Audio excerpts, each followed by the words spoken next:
All right, guys, you're in for some good stuff here because what you're about to watch is a call I just recently did in Mission 1400 Plus, which is my paid school community, on how to actually approach reading and writing module 2 on the SAT. We go through all the stuff that you're seeing right now on the screen. So all of it's going to be covered in this video.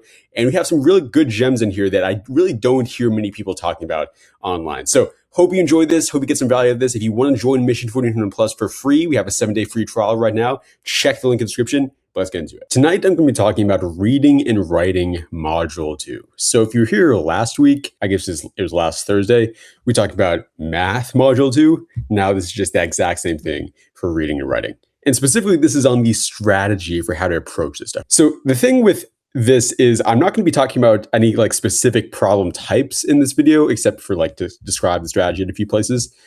More, this is actually just how you should approach the module in the first place and the different things that go around the order of how to do the questions, the timing. Reading and writing module 2, in case you're not familiar already, it's the second module of the test. It's typically going to be harder than the first one, especially if you got the harder version of the module 2. And most students struggle with it a lot. And a big thing I hear, probably the biggest thing I think I hear from any student in terms of their struggles on any SAT section, is just that they're struggling with the timing on reading and writing module 2, which I think is very, very fair. So that's why I'm going to be spending a bunch of time talking about it tonight. The first thing that you should understand when going through reading and writing module 2 is the order to do the problems. And I'll just say, first of all, this is also the order for reading and writing module 1. I just think it kind of is even more important you do this on module 2 than module 1. And basically, it is like this. So this is how the module is going to look in the first place. You have about 5 vocab questions, about 10 passage questions, maybe 5 grammar ones, and then maybe 4 or 3 transitions, do notes questions finish off. So something kind of along these lines is how every single reading and writing module is going to look like. So the order you should go through these questions every single time is first do grammar, then do transitions, then do student notes, then go back to vocab, and then finish out the passage questions. So 1, 2, 3, 4, and 5. Now, let me actually explain why I'm suggesting do this, because it doesn't really matter if you just know this, if you don't actually know any kind of logic behind it. And the thing is, think of it kind of like, say you're doing work for school, and you have 5 hours to complete, let's say, 3 different assignments. And it's all for the same class. They're all weighted the same. So let's say this is a 20-point assignment. This is a 20-point assignment. And this is also a 20-point assignment. The only thing is that you have literally 5 hours to do it. And it's due at midnight, let's say. It's like an online class. Think to yourself, which ones would you do in which order? If you're just trying to maximize your points, if you're maximizing your grade, which of these assignments would you do? If they're all pretty much the same, except this one's easy, this one's medium level, and this one's hard level. Yeah, maybe, I'm not sure if I said that, but yeah, that's the difficulties with them. Which ones would you do? Well, we could debate it forever. Maybe you have some reason to do this one first, maybe a reason to do this one first. But I think definitely the most strategic way to think about this is do this one first, then this one, and then that one. Because if you think about it, what probably is going to happen is you'll definitely have enough time for the easy one, for sure. Definitely give for that then. Then you probably will have enough time for the medium one too, because it's medium, it's not too bad. And then maybe in the worst case scenario, you maybe get through half of this one. Maybe you'll miss some of the stuff in the harder one, but at least it won't be that bad. If you do it the opposite way, what could happen is you might spend all the time on the hard one, and maybe you'll completely miss both of these other two. So you might only get 1 out of 3 done if you start with that. With my strategy, you would at least get 2 out of 3 because you at least would get the medium and easy one done. So think about it. I mean, these ones probably are not taking a huge amount of time. It's probably not too terribly hard to solve. So you can definitely get through these. And so that's why I suggest to do the reading and writing modules in this way as well. Because if you think about it, for the most part, these questions are all pretty much the same weight in terms of what they're going to be scored as. So you might as well just do the easier questions, aka grammar, transitions, student notes, before you do the harder questions, vocab, and passages. So that way, if you have to skip anything, it's going to be something in the hard categories. It's not going to be something in the easy ones where you had a higher chance of getting it right in the first place. Another example, I'm not sure if you've seen the meme. I guess it's kind of like a meme, but it's something I see on Instagram Reels sometimes where it shows a text message screen. It's you got a message from 5 different people all asking you for money, and you have to, they ask you, who would you give the money to? So one of them is your girlfriend, and she asked for $20. One of them is your mom, and she asked for maybe more. One of them is your friend. One of them is your dad. One of them your brother. There's all these people who would you give the money to? They each have their own specific reason. Let's think of a simpler version of that. Let's say you have 3 different friends, and you like each friend just as much as the other, and they're each asking you for a certain amount of money. So one person is asking for $25, one is asking for 50, and one is asking you for a lot of money. One is asking you for like $1,000. Maybe they got into some financial problems, maybe got into some legal problems, whatever. And you have to decide, who are you going to give the money to? You're going to give it to some people, but not all three. So who would you give the money to? I think assuming that there's not any kind of outside circumstance, assuming they're all for like the same reason, let's say, you probably would just want to give it to these first two friends here. Like you'd probably want to maximize the amount of friends you're giving it to. So let's say you have $100, you can give it to these two friends, and you probably would kind of skip out on the $1,000 friend. Let's just be real. What you probably would not want to do is just like give some amount of money to the 1,000 person and then completely forget these two people. That doesn't really make as much sense because now you have like three friends who all kind of hate you. In the other situation, you just would have one friend who maybe kind of hates you. So hopefully these crazy analogies are at least making a little bit of sense. So that's why I say to do it in this way. You're trying to maximize the points. Now that we have that simple stuff out of the way, let's talk about the actual more complicated stuff, which is timing on these. So how can you make sure that you don't run out of time, that you're not spending way too much time and all these other terrible things that can happen involving timing? Well, the first thing I always say here is that accuracy 100% is much more important than speed when it comes to these things. You've probably heard me say this before. You may have seen other SAT tutors say this before, but really it is so important. And an example of this I have here, I used to work at the restaurant Chick-fil-A, and it wasn't really different from like most fast food restaurants. So this will apply if you've ever had experience working at a fast food restaurant of any kind. Basically, Chick-fil-A, they make chicken sandwiches. Goes without saying, they're a chicken restaurant. And one thing with them is that, let's just imagine for a second that you are super fast. Like you always are making the sandwiches and getting them out extremely quickly. Like let's say like the customer orders and then you take like maybe 30 seconds. I don't know how you do that, but like you take 30 seconds to fully make the entire food and get it out, put it into the bag and everything. You're super fast is like amazing. But there's one small issue. You are making a lot of mistakes. Like, I don't know, maybe you forget the chicken on some order or something, or you completely forget some of the items in the order, or you just completely mess everything up sometimes, or you give them the wrong drink, a bunch of other things. You can probably see here, we don't really care how fast you're giving the food out. It doesn't matter if you give it like literally 5 seconds later.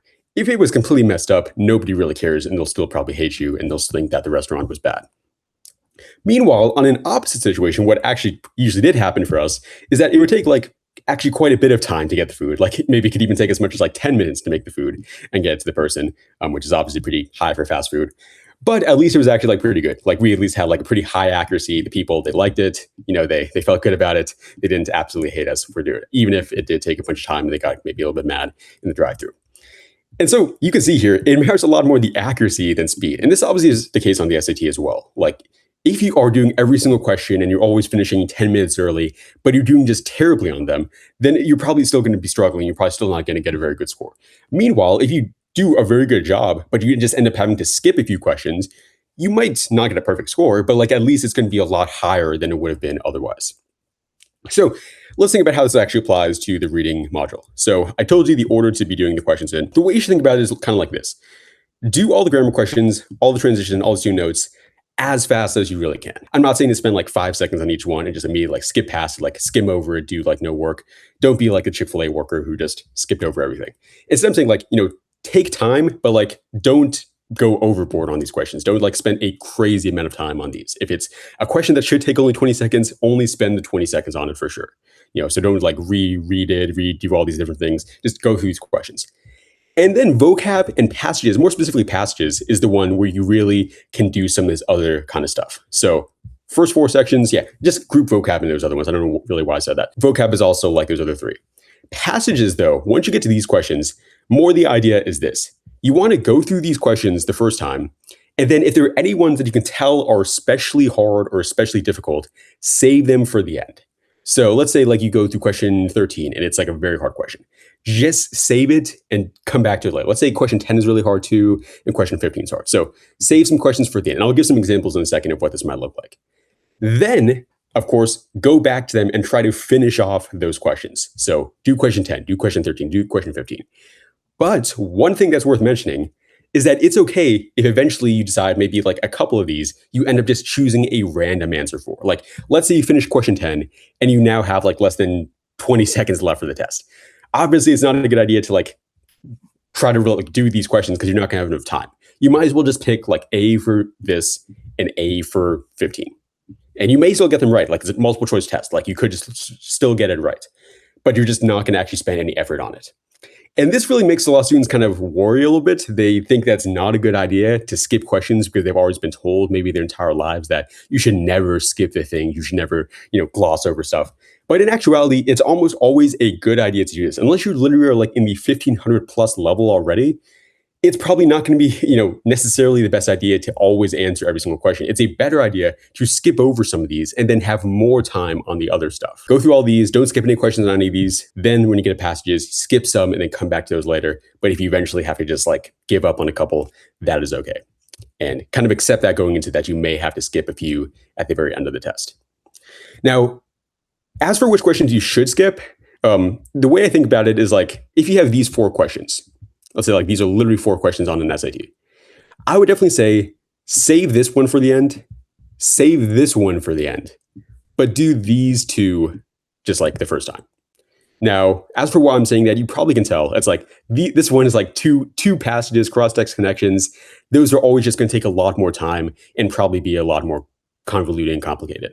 Same thing for something like this. We have choices here that are like 3 to 4, okay, I guess only 3, but like 3 lines long for each one. And you can tell this is an inferences question as well. So like these 2 are hard questions. If there are any ones that we should be skipping, if there are any ones that we don't want to really be spending much time on, it should be these, because these are kind of like the equivalent to that $1,000 asking from the friend. We don't really want to give them all that money because, then we won't have enough money for the other stuff. So that is the way to do it. And then once you come back to it, you may be able to finish both these questions, but if not, maybe you finish the cross-text connections, and this is one that you end up having to skip at the end of it. So I know it's getting, a little bit more complicated. It's a little more complicated than just the order that we did before, but hopefully that makes sense. Now, I do have this other thing here, which is the overall timing targets for these different things. So basically what I did is a few months ago, I did this kind of analysis as for a bunch of SAT takers I could find online, different people who recorded themselves taking the SAT, like Blue Book practice test. And I actually counted down, specifically for reading, writing module 2, how much time they spent on every single problem type. And so as you can imagine, this did take quite a bit of time, but it was worth it because I found some pretty good data from this, which is these actual average amounts of time they spent on each question. And so what I discovered here is that grammar, it was like 5 to 30 seconds each. So sometimes they even had really fast ones where it was like 5 seconds, for those really easier ones, but typically like 30 seconds most. Transitions is more like 20 to 45 seconds. Student notes is 30 plus seconds. So this has a lot of variation in it because sometimes there may be a super easy one where you just have to like read over the choices. Other times you may have to actually read over the notes. Then we have vocab, which is 30-60. So that's kind of like in between. And then we finally have passage questions. Obviously, I'm not saying literally that it was this amount for passage questions if you're comparing it to these. I'm just saying it's more like the case where you save a bunch of time on these other questions, so then you can spend more time on the passage questions. So that's another really good point here. It's like on these other question types, it's worth it to try to save time on them so that when you get to these passage questions, you can spend maybe 2 minutes or more on each one. Like that's like the perfect like dream scenario. Like it's not like you're coming on the test on Saturday and you just do the grammar questions and then you come back on Sunday and just do the transitions. Everything is done compared to something else. So if you spend, I had a student one time who she told me she spent like 5 minutes on one grammar question. Yeah, it was pretty bad because she got really confused on it for whatever reason. And so as you can imagine, that test did not really go very well for her. She had to skip a bunch of passage questions as a result of that. So you don't want to be that student. You don't want to be someone who's spending a crazy amount of time on just a few of these questions, especially like grammar. That should be the fastest stuff.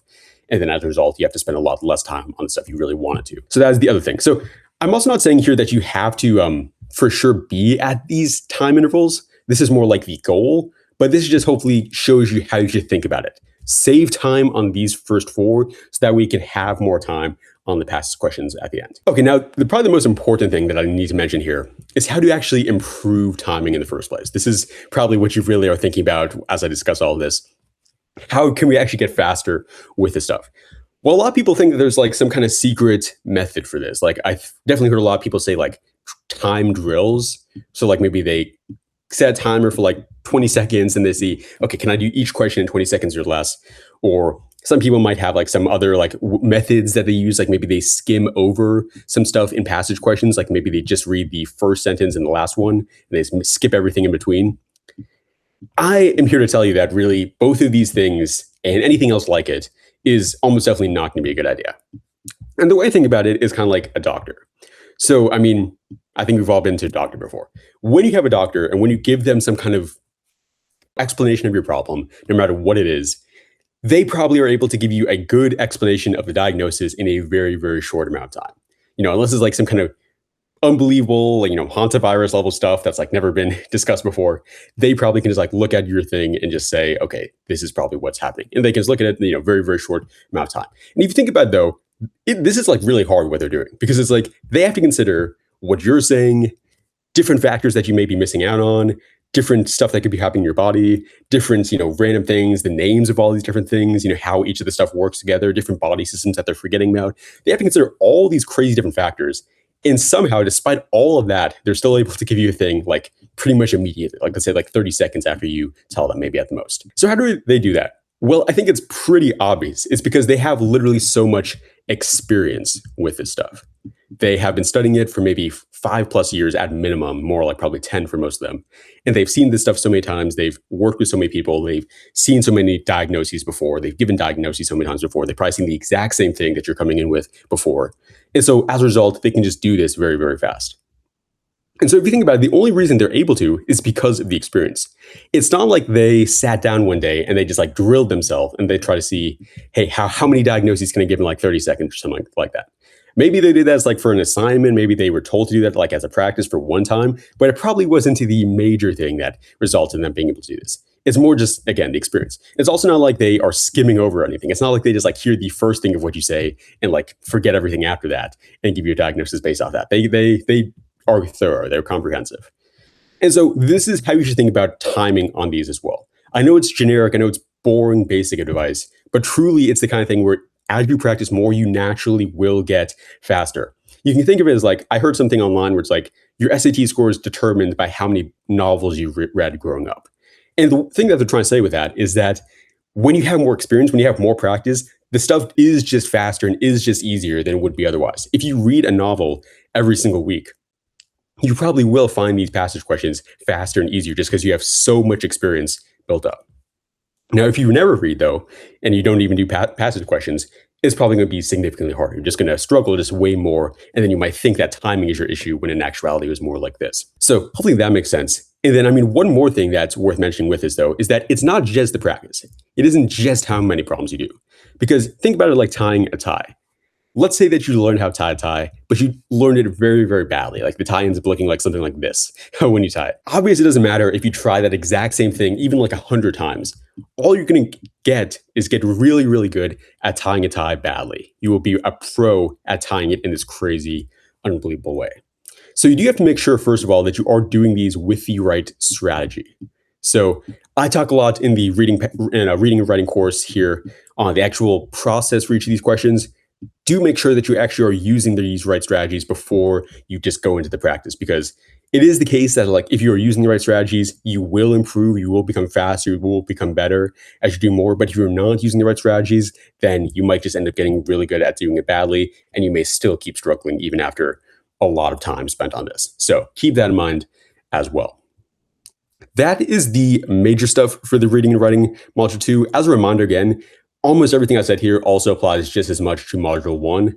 The only thing that I would say does not apply is this thing about skipping. On module 1, you should try to answer every single question every single time. It is not a good idea to skip questions on that because module 1 questions are weighted more. You will be penalized a lot more if you skip questions in module 1. So try not to do that if you can. But that is also, again, something that takes practice. If you are, if you're just like a stage 1 medical student, you're not going to be able to give a perfect diagnosis immediately. So keep that in mind as well. Hope you guys enjoyed this. Comment below if you found some value in it, and make sure to join Mission 1400 Plus with the link in description.